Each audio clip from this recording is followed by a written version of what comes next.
Now let's talk about the cluster, and you can finish that word, that is the election of a new House Speaker over in the US. The Republican Party is still struggling to elect a Speaker, with the nominee Jim Jordan missing out again on the second ballot. So the House has now been without a Speaker for 2 weeks, which means in that time they've not been able to pass any bills, including ones, of course, that would give aid to Israel and Ukraine. How are they ever going to solve this?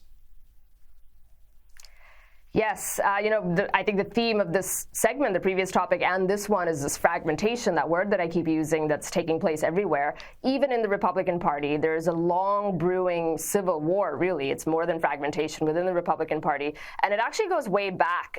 People think about it right now in recent events and the effect maybe Trump had, or Matt Gaetz, who's sort of a populist, or he represents that Trump wing of the party. It goes way back to 2008 with the Tea Party. Then you had in 2014 Eric Cantor, who was the majority leader. He was primaried, which has never happened in the history of the Republic, and that was a shocking result. Then you had people like John Boehner and Paul Ryan, who basically resigned or decided not to run for re-election because they knew they didn't have the support. And all of those things build up to this moment that we're in now, where you've got the civil war, and there's one faction of the Republican Party really consolidated, I think, and sharpened with the election of Trump in 2016, even though he lost in 2020, where they're just not happy with the way Republicans are running Congress. And they have enough of a majority that they can really flex their muscle here, even if it's ugly, even if it's a cluster. You know, as you said, they're just like, this is our moment to push this. We don't want unlimited funding.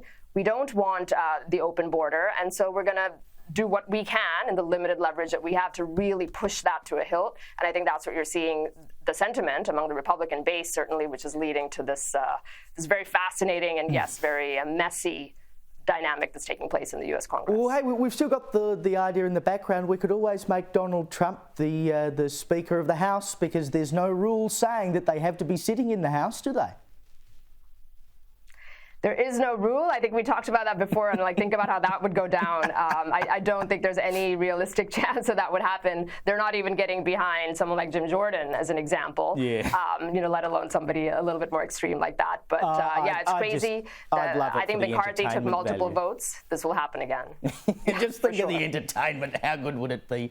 Kosha Gada, thank you for your time.